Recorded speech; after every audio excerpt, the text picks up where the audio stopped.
Hello there, I'm Scotty. You're not welcome back to Smallville Retrospective. We're on season 2, episode 10. I'm gonna do that right this time.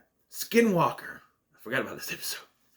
I knew it was in this season, but I couldn't think of what it was, and I was right. As soon as I turned it on and I saw Joseph Willowbrook, I'm like, oh yeah, this one. So this episode kind of brings in more lore as they introduce the Kawachi Caves, which will have a connection to the rest of the entire series.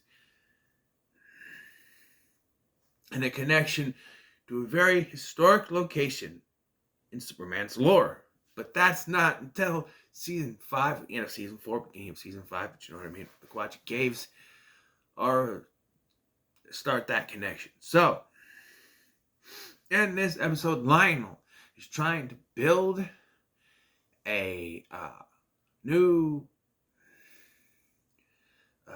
plaza building that will give people jobs in Smallville. However, it's going to be built over the Kawachi Caves.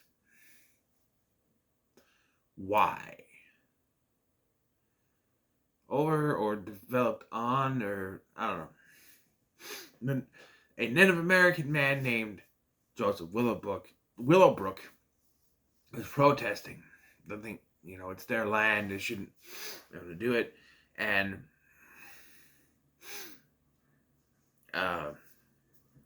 this actually leads to a wolf attacking one of the foremen,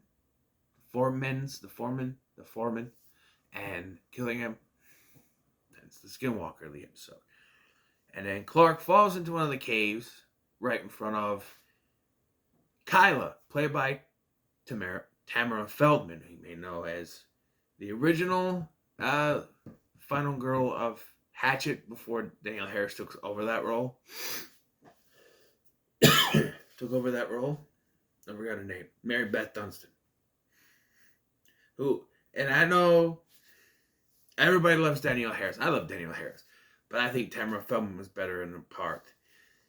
I don't know. I think she worked better. I don't know.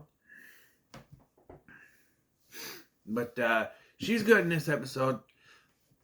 Her plot line, to me, it felt like they didn't know how to handle it. So full spoilers here. She ends up being the Skinwalker that is targeting these people. She attacks and kills the foreman. She attacks Martha, but not killing her, and then attacks Lionel Luthor in a mansion. And then in doing so, she jumps out a window, which is smart, and then she gets hurt and dies in Clark's arms. And I've always felt that there was so much wasted opportunity with this character that she could have been a recurring character throughout at least this season and done something. Like this whole, I don't know, I felt like they could have done something with her more than just this. Because they have this whole thing where she's the one that introduces this new lore that there is a Naman who's supposed to come from the skies and bring green gems with him, green stones with him, which we all know this is Clark. And then she mentions Sagath, pronounced Sagath, spelled Sagith, but Sagath, who is Naman's best friend who will turn on him. Lex Luthor much? And I was thinking, maybe, I always thought it wasn't, but the way she explains it is like, who else could it be? Who else is the best friend to him and will turn on him in the end? I don't know. And then there's a picture of like a bracelet, and he's like, what's that? That is the one, the true love, Naman's true love, the one that Naman will end up with. And so at the end of this, after she dies, Joseph gives him that thing and says, for the one you're destined to be with. And I'm like, I try to remember, does he give that to Lois? Spoiler. Lois and Clark are destined to be together, but I don't know. B plot. There's not really much of a B plot. Everything is connected to this. I guess there's sort of a B plot where Lex is trying to, first, Lionel tries to unload this project on Lex, and he says no. Then he wants to buy it out from under him, and Lionel says no. And now the tornado signs are going off because it's the first Wednesday of the month. Um, and Jazz. Uh, um, and then by the end, he actually uh, ends up, because they end up making it a national monument or a artifact, a landmark. That is a national landmark, and Lex now technically owns the land because he sees something. We find out that there is a indent in the wall in the shape of the key, which is still not have not been located yet. We don't know where it is. Where's the key? We don't know. I don't know. Uh, there's not much from Pete, Chloe, or Jonathan really in this episode. Jonathan's there.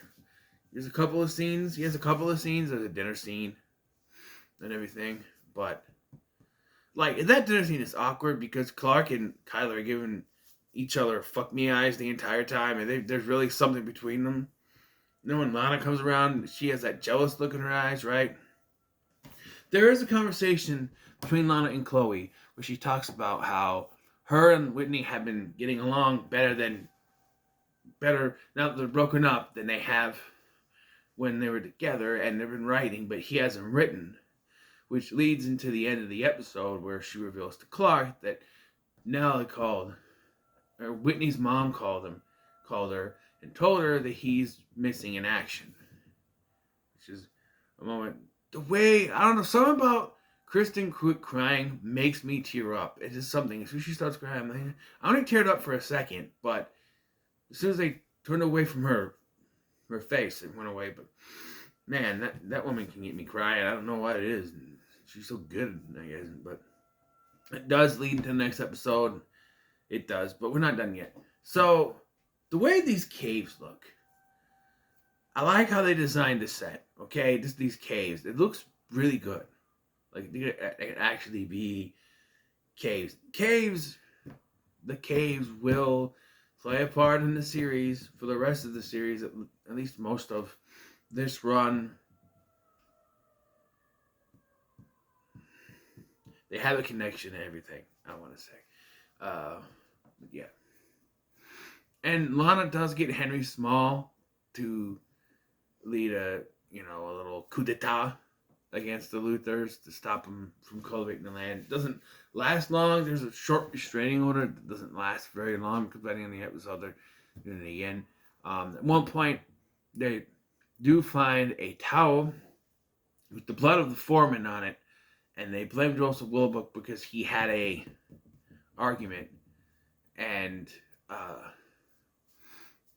but it turns out it wasn't him, of course. But he thinks that Luthor Corp framed him, and Clark just automatically believes it. He goes to Lex. He goes, Lex, we need to raise bail because somebody from Luthor Corp framed him. And he's just like, Clark, you want me to?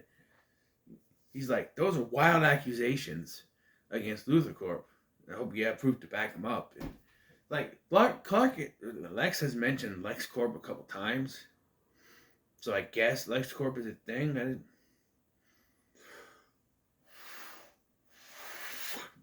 Guess I never caught that, but it is. It is. But